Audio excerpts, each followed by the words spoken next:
I want you to imagine waking up and not knowing where you are. Not that groggy, half-asleep confusion where you forget what day it is for a second. I mean genuinely, completely, terrifyingly not knowing where you are. That happened to me. And what makes it worse is that I was behind the wheel.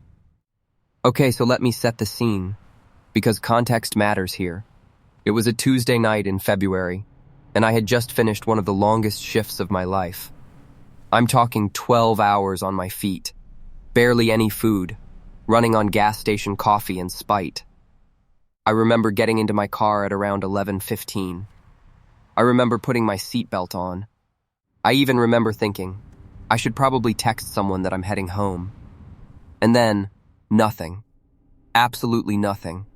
The next thing I knew, sunlight was hitting my face, and I was sitting in a parking lot I had never seen before in my life. My first thought was that I had died. I know that sounds dramatic, but that's genuinely where my brain went. Then I looked around, and I saw trees, a strip of shops I didn't recognize, and a timestamp on my phone that said 6:47 in the morning. I had lost nearly 7 hours.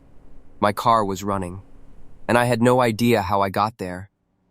Now, before anyone jumps to conclusions, no, I had not been drinking. I don't say that defensively.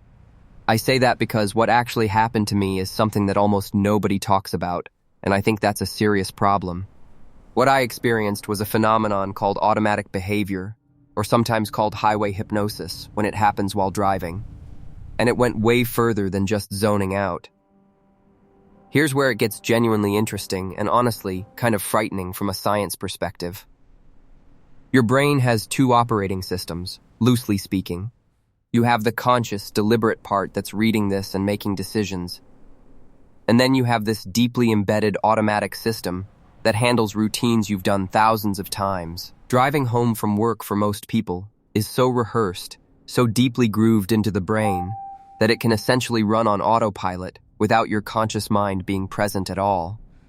Studies on sleep deprivation have shown that the human brain can enter what researchers call microsleeps, tiny blackout moments that last anywhere from a fraction of a second to several seconds. But here's what blows my mind.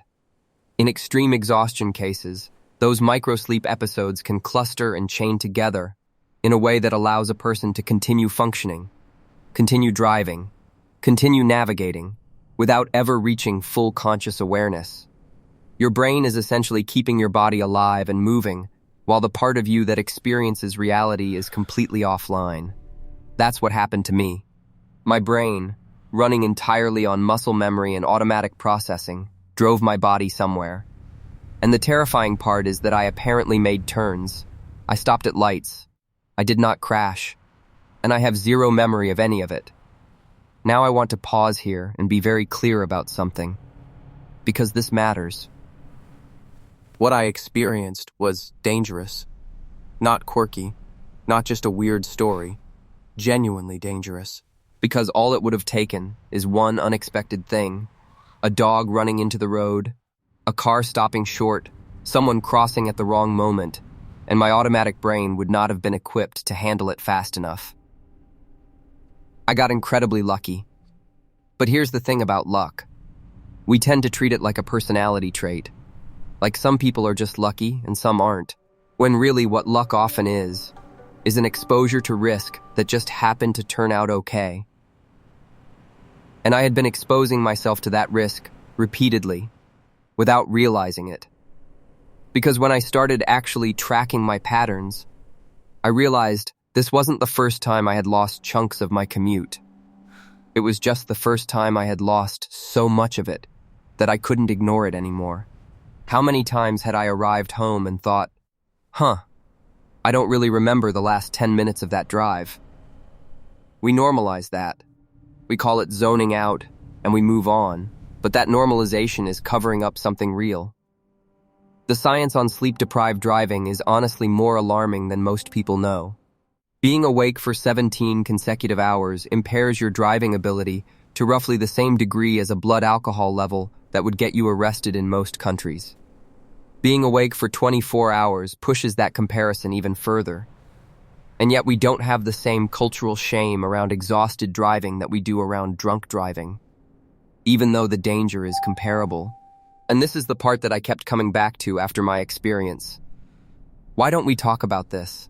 Why is it almost a badge of honor to push through exhaustion, to work those extra hours, to be the person who never complains about being tired? We celebrate that. We actually celebrate it. And then we hand that same person car keys and wave goodbye. After I found out where I was, which was about 14 miles from where I lived in a direction that genuinely made no geographic sense for my commute home, I just sat in that parking lot for a while. I didn't call anyone immediately. I just sat there and felt the weight of what could have happened. And I think that sitting, that quiet, terrified moment, changed something in me. Because there's a version of that night where I'm not sitting in an unfamiliar parking lot feeling shaken. There's a version where someone is calling my family. And I don't say that to be dramatic or to fish for sympathy. I say it because I think we all need to let that reality actually land sometimes, instead of bouncing off us. So what did I actually do after this? A few things. First, I went and saw a doctor, and I was honest about what had happened. And I found out that I was dealing with a level of chronic sleep deprivation that had been building for months without me properly addressing it. My body had essentially been running on emergency reserves for so long that my brain had started making executive decisions without consulting me. Literally. Second, I started taking sleep seriously in a way I never had before. Not as a luxury, not as something I'd get to eventually, but as infrastructure. The same way you wouldn't drive a car with no brakes and call it a personal choice, you shouldn't be running your brain on 2 to 4 hours a night and calling it hustle.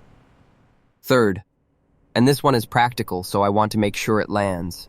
If you are ever so tired that you're not sure you can safely drive, there are options that are not just push through it. Pull over and sleep. Call someone. Use a rideshare. Sleep in your car in a safe location before you drive. None of those options are failures. All of them are smarter than gambling with your life and the lives of everyone else on the road. I've thought about that Tuesday night hundreds of times since it happened. I've turned it over looking for the lesson that isn't just about me specifically. And I think the real thing underneath all of it is that our culture has a complicated relationship with limits. We talk a big game about wellness and balance, but we still quietly reward the person who never admits to needing rest. And I was that person. I was absolutely that person.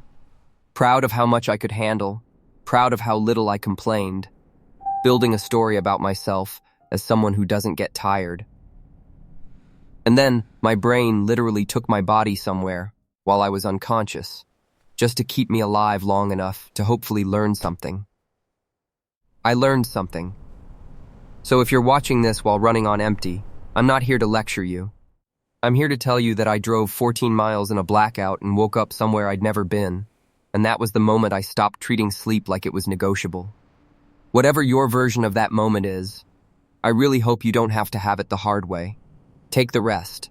You're allowed.